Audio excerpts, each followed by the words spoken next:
Hola, soy Guillermo Torre y te invito a compartir con nosotros los siguientes 45 minutos de conversaciones profundas en diferentes temas, en temas que impactan tu vida, la mía, nuestra comunidad, enfocadas a los problemas más relevantes de salud que hemos vivido últimamente y que seguiremos viviendo en los próximos años. Gracias por compartir tu tiempo con nosotros. Canciller, bienvenido. Muchas gracias por estar con nosotros hoy. Esta es tu casa en el TEC de Monterrey. Estamos realmente muy contentos por poder compartir un poquito las experiencias que ha tenido la Cancillería en toda esta batalla que hemos tenido con el COVID. Y a nombre del equipo directivo, del Consejo y de los alumnos del TEC, agradecemos de antemano todo tu tiempo que has dedicado a la pandemia y el tiempo que nos dedicas ahora al TEC de Monterrey. Muchas gracias a ustedes y lo mismo digo, gracias por el apoyo que nos han dado.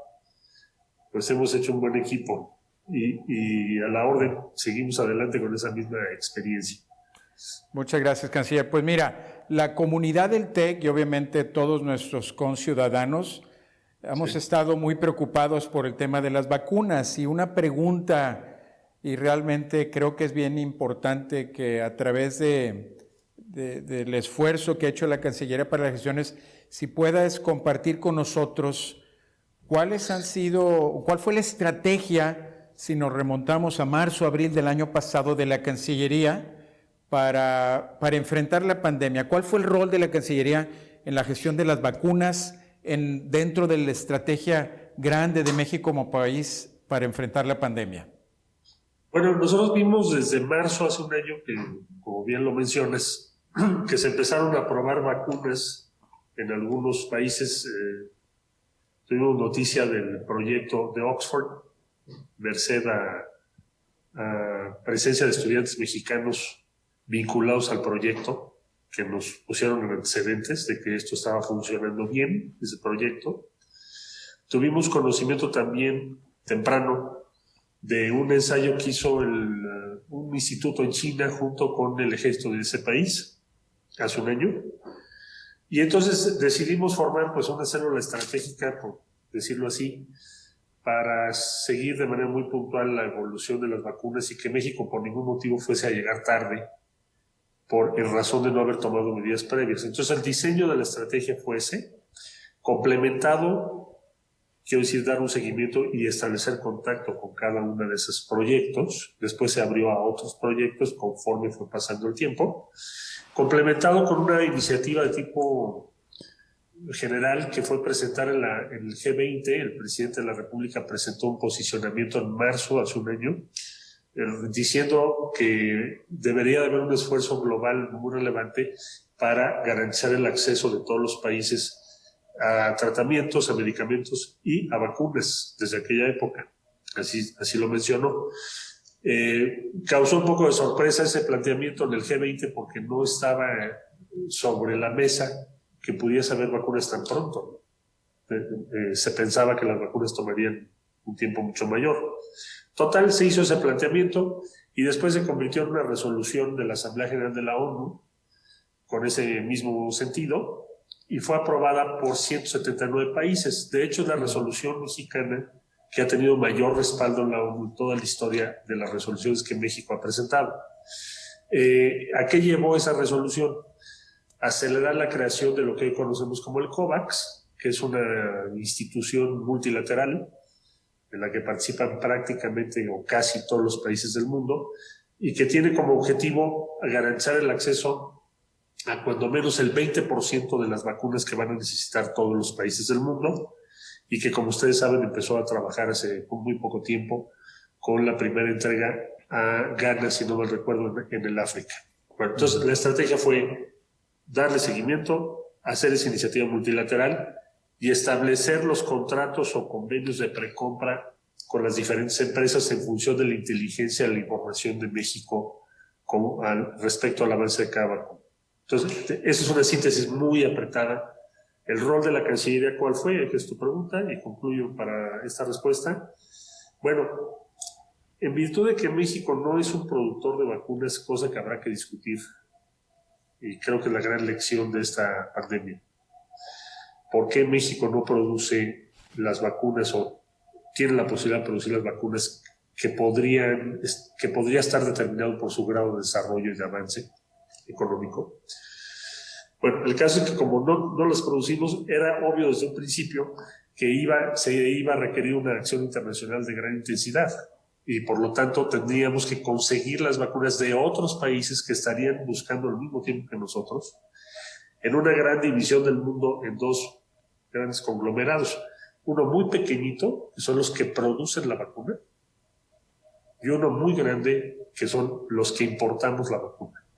Entonces, era obvio desde un principio que iba a haber una geopolítica y una competencia tremenda por acceder a las vacunas. Entonces, por eso se le encargó a la Cancillería que encabezara esto y no propiamente al sector salud, que ha tenido una participación muy relevante, pero que no es su tarea. Entonces, le tocó a la Cancillería asumir ese papel. Y es lo que hemos estado haciendo en estos meses. Gracias, canciller. Entonces, la Cancillería se puso como objetivo buscar vacunas. Ahora, mi pregunta, yo creo que para que nos quede claro, porque creo que esto no es muy intuitivo para la gente, ¿se hicieron contratos de precompra antes de que las vacunas ya fueran aprobadas por sus distintos cuerpos regulatorios de los países? Y si sí, ¿cómo se toman esas decisiones? Porque es una decisión de riesgo, es apostarle a un producto que todavía no conocíamos su eficacia.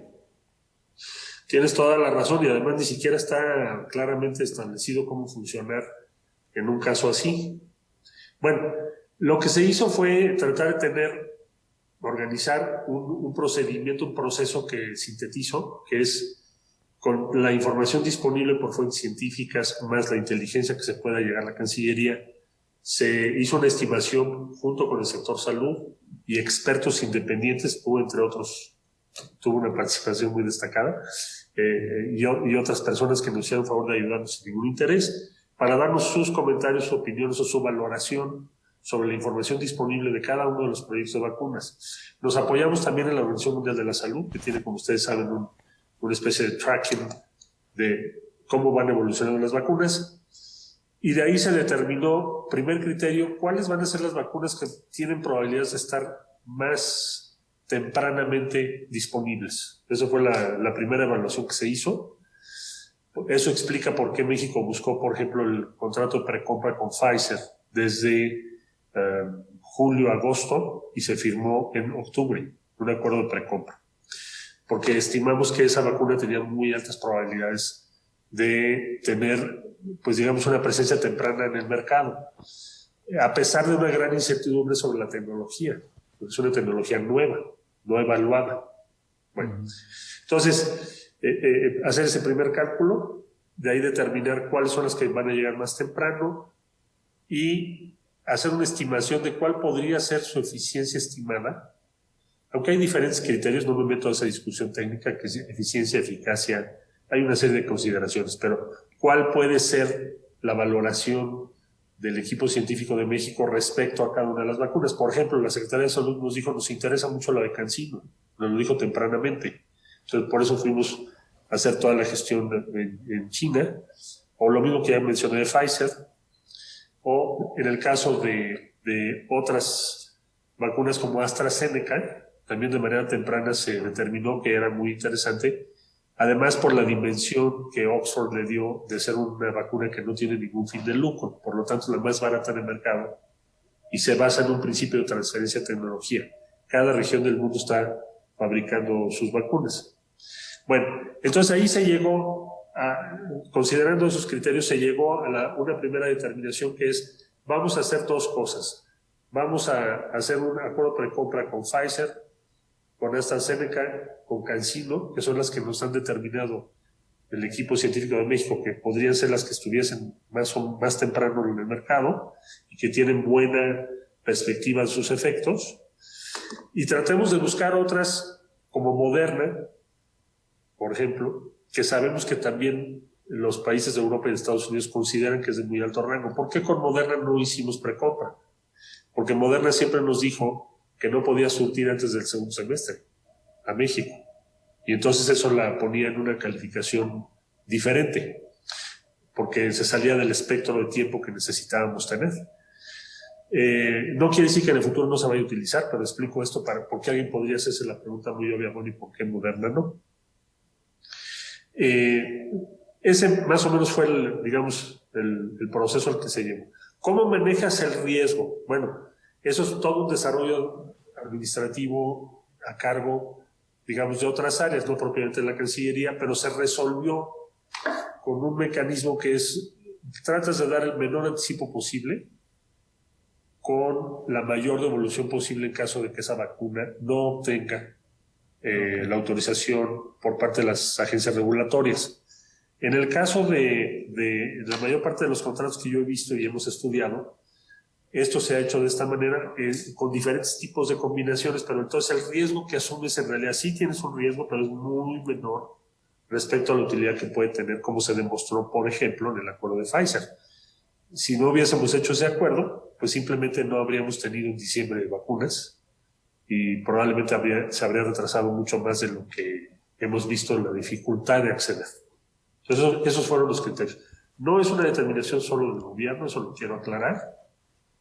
Se hizo una iniciativa muy importante que se llamó Juntos por la Salud, se llama Juntos por la Salud, participan muy diversas instituciones del sector público y privado, y también muchísimas empresas, más o menos alrededor de 680 empresas, que en la primera etapa de la pandemia se dedicaron a conseguir todo tipo de apoyos para los equipos de protección personal en los hospitales, de manera muy señalada también conseguir ventiladores, porque al principio todo el debate era ventilador igual a salvar a las personas. Aprendimos que los ventiladores intensivos, que fueron la primera gran búsqueda de México, tenían que complementarse con otro tipo de dispositivos que son de oxigenación, digamos, previa a que llegues al proceso intensivo, y finalmente con las vacunas. Entonces, realmente es una tarea colectiva, no es de una persona ni un grupo de personas, sino que yo debo decir que es un trabajo muy extendido y afortunadamente que sea así, pues hemos tenido éxito. Por ejemplo, Pfizer nos ayudó mucho el sector privado en acercarlos, en hacer las valoraciones también, las evaluaciones del laboratorio, las fases 3, que ahora también hablaremos de eso, que fue otro componente de la estrategia para concluir, no extenderme de más. Se invitó a varias fases 3 a México, señaladamente CanSino tuvo 15,000 participantes, números redondos. CureVac, que es una iniciativa que ustedes encabezaron, que ahora está en fase 3. También tuvimos Janssen, tuvimos pues muchas iniciativas para traer a México esas fases 3. Y por último, procurar que en México se hagan procesos, al menos determinado, que aumenten nuestra capacidad de autonomía en un plazo relativamente inmediato. En ese caso está la de AstraZeneca, que se hizo un convenio con Argentina. En México se está haciendo el llenado, el basado final y todas las pruebas de calidad. Ha sido muy complejo. Se está haciendo esto en Leomont, que está en Ocoyoacán, en el Estado de México. Es una planta nueva, muy impresionante, y van muy avanzados. Y en el caso de CanSino se está haciendo el mismo proceso en Querétaro, en otra empresa que se llama Drugmex, y que también van muy avanzados. Entonces, bueno, ese sería como una fotografía de cómo fue la estrategia que seguimos. Canciller, le voy a recordar a nuestra audiencia la importancia de las fase 3, porque como bien lo señalaste, cuando se hace fase 3 en México, acelera el camino regulatorio para aprobación de las pruebas, porque el saber que una vacuna funciona en otra población no necesariamente siempre da la misma seguridad y eficacia. Entonces, da un valor muy importante. O sea, gestionar vacuna ya producida es muy bueno, pero también traer estudios de fase 3. Yo creo que es bien importante que la audiencia reconozca y entienda esa parte de la gestión. Pero ahorita, platicando, Canciller, me da a mí personalmente una gran curiosidad. ¿Cómo dentro del gobierno se gestionan los recursos para que la Cancillería pueda hacer estos contratos? Yo sé que el presidente públicamente ha hablado de la importancia de que ha puesto todos los recursos del Estado mexicano para combatir la pandemia y lo ha demostrado en muchas acciones. Pero, por ejemplo, ¿cómo la Cancillería gestiona la cantidad de dinero necesaria para hacer los acuerdos? ¿Hay un número de dinero, hay una cantidad presupuestal o simplemente ustedes hacían el contrato y le decían a Tesorería, pues fírmame el cheque, o cómo se gestiona eso? Si nos das un poquito una idea para que nuestro público entienda ese proceso, que me imagino que tampoco es necesariamente fácil. No, desde luego es una muy buena pregunta. Mira, lo que hacemos nosotros es conseguir la propuesta. Hay una mesa donde participan diversas áreas, se levanta, tienes tus minutas, tienes procedimientos, no me detengo en eso, pero desde luego que participan diversas instancias, por ejemplo, la Secretaría de Hacienda, desde luego la Secretaría de Salud, la Secretaría de Relaciones Exteriores. Sí, decía yo que hay una mesa entonces con diversas instancias, que tenemos una serie de procedimientos establecidos. Lo que se tiene que hacer es pedir a cada empresa que presente sus términos, o sea, en qué consistiría la oferta para México, en qué tiempos, con qué características logísticas, en fin, hacen un primer planteamiento oficial, se valora por las diferentes áreas. La Secretaría de Hacienda tenía una previsión presupuestal desde el año pasado, por supuesto, para el tema de vacunas, para el caso que estuviesen. Hizo esa previsión la Secretaría de Hacienda, acertadamente. Y entonces pasa ese procedimiento, se hace la revisión jurídica, luego hay una negociación con cada una de las empresas en donde participan todas las áreas que te acabo de referir, que tiene que ver con condiciones y tratar de reducir el riesgo, mejorar el precio, etcétera, etcétera. Y al final, cuando se considera que ya se llegó a un punto razonable o al mejor punto posible de negociación, comparándolo con lo que han logrado otros, pues entonces se procede a la firma. No las compra la Cancillería, no tenemos esa facultad. Nuestra función solamente es buscar a las empresas, a establecer contacto, que presenten su oferta y luego darle seguimiento una vez que se firma un contrato para que se cumpla. Ha habido umbrales de incertidumbre importante porque, por ejemplo, te pongo el caso de Pfizer, lo suspendió 3 semanas el suministro. Eso fue lo que suspendió algún tiempo el programa de vacunación, o nos costó tiempo que no teníamos previsto. Y bueno, tuvieron que acordar ellos una serie de cosas en favor para subsanar ese impacto, pero todo el tiempo estás en esa incertidumbre. Nadie te puede garantizar. Hay otra complejidad adicional que son 2 dosis. Entonces, tu incertidumbre es todavía mayor, ¿no? Porque no sabes si te van a llegar a tiempo, aunque estén contractualmente pactadas así. Entonces, yo diría que ese es el procedimiento que se ha seguido y había esa previsión presupuestal desde el año pasado. Canciller, siguiendo un poquito con este tema, ¿qué escenario hubiéramos tenido si nos hubiéramos tardado un par de meses más? Si la Cancillería no hubiera gestionado tempranamente vacuna, vamos a suponer que en septiembre se nos hubiera ocurrido buscar vacuna. En cuanto al escenario, como la Cancillería lo ha visto, ¿en qué situación crees que estuviéramos hoy? Bueno, yo creo que si no se hubiese hecho esa labor, como tú bien la señalas, de adquisición temprana o convenios de precompra, insertar a México en COVAX, etcétera, todo lo que ya dije, nos habríamos ido al segundo semestre, seguramente, porque no hay disponibilidad de vacunas en el mundo hoy. Entonces, los países que no hicieron precompras, bueno, lo ves claramente en la distribución global. Hoy tienes 100 países que no tienen una sola vacuna, entonces, o muy pocas. Entonces, se dio además otro fenómeno que veíamos venir, que es el nacionalismo de las vacunas. Ahí señaladamente Estados Unidos y quizá otros países han tenido esa misma postura, que es, bueno, primero voy a terminar de vacunar a mi población y después voy a permitir la exportación. Entonces, todos esos fenómenos, si no se hubieran hecho esas precompras o actuado tempranamente, pues México no tendría ahorita vacunas. Yo creo que no lo habíamos logrado. Sí, bueno, intencionadamente hice esa pregunta porque muchas veces escuchamos un poco la frustración de la gente de que todavía no tiene vacunas, pero hay que reconocer, sin la capacidad de producirlas, si no hubiéramos hecho gestión temprana, pues hoy no tuviéramos ninguna.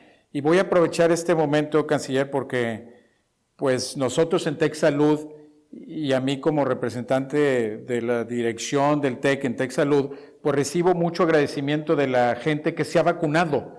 Realmente la mayoría del personal de salud de nosotros, de primera línea, ya ha sido vacunado con sus 2 dosis. Y yo quisiera expresar a través de ellos el agradecimiento pues a la Secretaría de Salud y a la Secretaría de Relaciones Exteriores, porque la alegría de ver a un colaborador, a un compañero que se haya vacunado es indescriptible. Realmente el estrés de la enfermedad nos genera una incertidumbre tal que cuando recibes la vacuna como que te abre una esperanza nueva, ¿verdad? Te da una tranquilidad de poder ir a tu casa, de abrazar a la esposa, es indescriptible. Entonces, realmente la gestión de la vacuna pues ha sido, yo creo, muy, muy importante. Obviamente quisiéramos más rápido, muchos nos frustran y nos frustramos, pero bueno, pues en eso estamos ahorita, trabajando en esa parte de distribución. Quiero entrar, canciller, en otro tema importante, porque yo lo he visto de la Cancillería, el tratar de gestionar relaciones internacionales con científicos mexicanos para estimular innovación en tratamientos y vacunas. ¿Nos puedes comentar un poquito la gestión que ha hecho la Cancillería para juntar científicos mexicanos de universidades públicas y privadas con empresas internacionales, con organizaciones internacionales, para fomentar esta innovación y eventualmente la reanimación de la activación en vacunas en México? Sí, cómo no. Mira, efectivamente ha sido una prioridad, porque la gran lección que nos va a dejar esta pandemia es que México no puede volver a enfrentar una circunstancia como la que estamos viviendo sin producir vacunas a tiempo o desarrollar tratamientos propios. Es un grado de vulnerabilidad extremo. Entonces, desde un principio se hizo una red de muchos científicos mexicanos e instituciones mexicanas y definimos presentar a CEPI. México fue el primer país de América Latina que participó en la CEPI. Presentamos 4 proyectos de vacunas, presentamos varios proyectos, digamos, de laboratorios intermedios o especializados. Por cierto, uno de ellos acaba de ganar un respaldo por parte de la CEPI, casi de $1 millón, que es el primer laboratorio de América Latina que lo logra. Entonces estamos muy complacidos por ello. Es el laboratorio de biotecnología de la UNAM, que está en Morelos. Presentó un proyecto de un laboratorio, digamos, de referencia para las vacunas, para que podamos probar las vacunas o hacer una evaluación antes de la fase 3 o cuando las recibes, o incluso para evaluar proyectos sobre la viabilidad de las vacunas. Entonces, se participó en CEPI. Luego hemos organizado diálogos, pues yo te diría con los rusos, varias veces con los chinos, con empresas de Estados Unidos también. Y también se organizó una red en América Latina y el Caribe para que tengamos compartamos qué es lo que estamos haciendo en materia de vacunas y de tratamientos para ver si podemos trabajar entre todos o algunos o juntos para avanzar más rápido con la Unión Europea también. En síntesis, se han logrado recursos para apoyar en este momento 20 proyectos en México, 4 de vacunas y los demás son de tratamientos o de pruebas, que también fue otro cuello de botella que, bueno, sigue siendo. Necesitamos hacer mucho más, desarrollar nuestra capacidad para poder tener pruebas. Y al fin del día, la gran lección que nos deja, como ya dije, esta pandemia, es que todo esto que acabo de decir y celebro que tú en TechSalud lo hayas promovido tanto y ojalá así siga siendo y cuentas con nosotros en esa dirección, de que podamos ampliar nuestras capacidades lo más que se pueda y no olvidar lo que hemos vivido pues ya este año, que ha sido un año trágico por el impacto de esta pandemia para todos los países del mundo. Sí, yo también lo he pensado mucho y creo que uno de los grandes aprendizajes de la pandemia pues es fortalecimiento de la infraestructura científica enfocada a estos problemas emergentes infecciosos que a lo mejor no le habíamos dado mucha atención. También, obviamente, el fortalecimiento de los sistemas de salud y en una extensión, canciller, quisiera que nos hicieras un comentario ya en los últimos minutos de la conversación, de cómo ves hacia el futuro, el futuro de México en esta pandemia y los aprendizajes que nos dan. Y pues yo, como muchos, colaboramos en la iniciativa de Juntos por la Salud y yo he sido un ferviente creyente de la importancia de colaboración público y privada, en donde saquemos lo mejor del sector público y lo mejor del sector privado para el bien de la sociedad. ¿Nos quisieras hacer algún comentario en este sentido? Porque creo que vale mucho la pena el poder escuchar de la parte de la Cancillería la experiencia y cómo ves este esfuerzo como el de Juntos por la Salud, que fue un esfuerzo importante. Yo pensaría que ha sido un esfuerzo sumamente exitoso, a juzgar por los resultados que podemos constatar. Desde luego que habrá quienes no tengan toda la información respecto a esta iniciativa, pero como decía yo, la primera etapa fue pues movilizar apoyos para más de 1 millón de trabajadores de la salud. Me estoy refiriendo a cubrebocas, a batas, a equipos de toda naturaleza. En el caso de los ventiladores, pues prácticamente se duplicó el número de ventiladores a los que podríamos haber tenido acceso solo el sector público. Y después, en el caso de tratamientos y lo que acabamos de decir de vacunas, pues lo mismo. Es decir, hemos podido ampliar nuestras capacidades de manera muy importante. Entonces, hace mucho sentido que trabajemos en conjunto, que tengamos un plan común. También ayuda para que tengamos exigencias mayores entre todos, porque entre más participan es más difícil que simules. Es decir, habiendo muchos participando, todo el mundo tiene que cumplir, y el que no cumple se nota mucho. O sea, nos tornamos más eficientes. Y por último, yo diría que solo combinando todos los recursos y esfuerzos podemos hacer frente a retos tan complejos como este. Requieren una gran cantidad de recursos, de recursos humanos y financieros, requieren una capacidad logística inmensa. Siempre hay alguien que pueda tener una idea mucho mejor que hay que tomar en cuenta, o hay sugerencias como las que ya mencioné, que siempre son en favor del conjunto. Entonces, a mí me parece que es una muy buena experiencia la que hemos tenido, ha sido exitosa, ha dado resultados. No es una iniciativa política, nadie la ha utilizado en términos publicitarios, pero sí ha tenido un gran impacto y creo que es una elección muy positiva para todos los que hemos participado en ella. Todo ha sido, digamos, pro bono, todos los que han participado, todas las instituciones privadas que lo han hecho de muy buena fe. Bueno, hasta hoteles conseguimos para apoyar a trabajadores de la salud o agua en los hospitales o cosas que tal vez no parezcan en una condición normal tan importante, pero en una condición de emergencia son estratégicos y decisivos. Entonces yo lo veo, en lo personal, ha sido una de las mejores experiencias que he tenido en mi vida. Canciller, sin querer que esta pregunta tenga contexto político, voy a hacer yo un poquito una reflexión. Y la impresión que yo he tenido es que por muchos años en México no habíamos visto el tema de salud como no que no fuera prioritario, pero no se convertía parte del discurso político, independientemente de tu afiliación, y no se convertía como una plataforma importante en las elecciones de los diferentes niveles. Por ejemplo, en los Estados Unidos la estrategia de salud es bien importante y marcada de uno versus otro.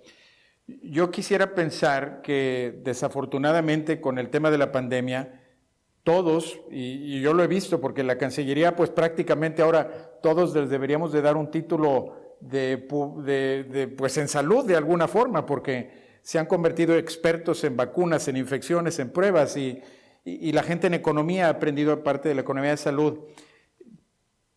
¿Cómo verías tú hacia el futuro este movimiento que hoy se ha desencadenado por la pandemia en salud?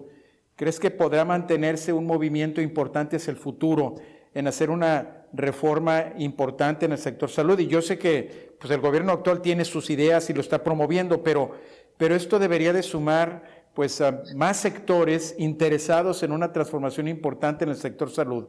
¿Cómo ves esa perspectiva hacia el futuro, partiendo de este gran esfuerzo de la pandemia? Yo coincido con tu diagnóstico de que salud, vamos a decir, el tema de salud, las acciones de salud, el nivel de la jerarquía de esa preocupación dentro de la esfera de la discusión política o las decisiones de los gobiernos fue perdiendo fuerza señaladamente, y coincido contigo. Es fácil de ver eso en muchos datos, ¿no? El número de especialistas en varios rubros, por ejemplo, es sorprendentemente bajo. El cupo para especialidades se mantuvo estático increíblemente durante las últimas décadas. Es decir, no cabe duda de que lo que estás diciendo es la verdad, y es así. Entonces, me parece que ahora pues, lo que tendremos es una conciencia de la prioridad y la jerarquía que debe tener el sector salud. Bueno, el presidente incluso había recorrido, no sé si recuerdas, todas las clínicas del Seguro Social, creó el INSABI. Es decir, sí, tenemos un presidente por cultura que ha estado muy consciente de este tema y lo va a seguir siendo este sexenio. Diría yo que para cualquier conglomerado desde un punto de vista desde el ángulo político de la izquierda, tu prioridad tiene que ser el sector salud y el sector educativo, porque si no, no vas a poder generar igualdad. Entonces, yo diría que en esta administración, sin duda alguna, será una prioridad tratar de que nuestro sistema de salud mejore lo más rápido posible. ¿Qué posibilidades tenemos de que eso se mantenga en el tiempo? Es tu pregunta, y de que no pase la pandemia y nos regresemos a una situación habitual de donde se le ponga menor atención. Bueno, yo creo que va a tener que ser una prioridad nacional por otra causa, otra razón, que la conciencia social sobre el tema de salud también cambió con la pandemia. Es decir, yo no creo que vayamos a regresar a los mismos hábitos alimenticios, no creo que vayamos a pasar por alto el tremendo impacto de la obesidad en la morbilidad que generó esta pandemia, ¿no? Y todos los datos que tenemos a la vista, no sé si como tú bien dices, ya estoy todos los días en el sector salud y entonces para mí ya es obvio, pero yo creo que no, yo creo que para toda la población en general es muy claro que tenemos que cambiar nuestros hábitos de consumo, nuestra forma de ver la salud y de entender otra cosa, y con eso concluyo, que es la relación entre tu salud, tus posibilidades de sobrevivencia como especie y lo que le pase a nuestro planeta. Que antes lo veíamos como temas diferentes, no sistémicos. Y ahora yo creo que vamos a tener una conciencia mucho mayor de la correlación entre una cosa y la otra. Bueno, desde la explicación de por qué surgió esto en una zona de China, en donde hay murciélagos que cada vez tienen que ser más resilientes y por lo tanto más fuertes, y los virus también, hasta la explicación ya más compleja respecto a la acción climática que debemos tomar todas y todos. Yo creo que eso va a ser un saldo importante de esta pandemia. Es una visión distinta sobre nuestra salud y la relación en conjunto con el planeta en el que vivimos y la sociedad en la que vivimos. Entonces no creo que pueda bajar de prioridad pronto para bien, porque la sociedad tampoco lo va a permitir. Canciller, pues yo estoy totalmente de acuerdo, y cómo más me me gustaría cerrar esta conversación porque tomaste dos puntos que son centrales para el gobierno, pero también para el TEC de Monterrey. Educación y salud, pues son pilares importantes en donde el TEC y TEC Salud quiere contribuir al beneficio de México, y creo que independientemente de las formas, y podríamos a veces divergir en qué es mejor, nosotros estamos comprometidos en buscar el bien del país a través de educación y salud, y creo que en eso hemos podido lograr hacer estos puentes importantes de trabajo y colaboración. Pues quiero cerrar dándote mucho las gracias por todo el esfuerzo que ha hecho la Cancillería y expresarte a través de mi voz el agradecimiento de mis compañeros que hemos sido vacunados y la gran alegría que tenemos, porque a mí me queda claro, habiendo sido testigo de mucho del esfuerzo, que si no hubiéramos hecho gestión a través del esfuerzo del canciller y de todo el equipo grande, no tuviéramos vacunas hoy. Tenemos más trabajo que hacer y hay que hacerlo, pero eso ha sido una gran acción de éxito del gobierno y de la Cancillería, y yo públicamente lo agradezco nuevamente. Pues, canciller, muchas gracias. Te dejo la última palabra si quieres hacer algún comentario final. Muchas gracias a ti, y aprovecho la ocasión para expresar también la gratitud del Gobierno de México a todo lo que has hecho tú, Guillermo, y el equipo de TEC Salud. Ha sido un trabajo extraordinario. A veces en México nos cuesta trabajo reconocer a otros, pero yo creo que ante las evidencias de todo lo que se ha trabajado y lo que se ha hecho, y ustedes han contribuido, pues es de una necesidad básica el reconocer que sí, ustedes han participado de manera muy importante. Debo decir, para quienes nos están escuchando, que Guillermo cada semana nos regaló con su tiempo para participar en la valoración de las vacunas, compartir nuestras angustias. Igual cuando tuvimos llenos los hospitales, y ustedes también, nos tratamos de ayudar mutuamente, y ha sido una gran experiencia humana y estamos profundamente agradecidos. Muchas gracias al TEC Salud y a toda la comunidad del TEC. Gracias, canciller. Muchas gracias por tu tiempo y toda la dedicación de la Cancillería. Gracias. Gracias y mucha suerte. Gracias. Que sigan adelante. Gracias a todo nuestro público y la audiencia, y los invitamos a seguir con nosotros en los siguientes programas.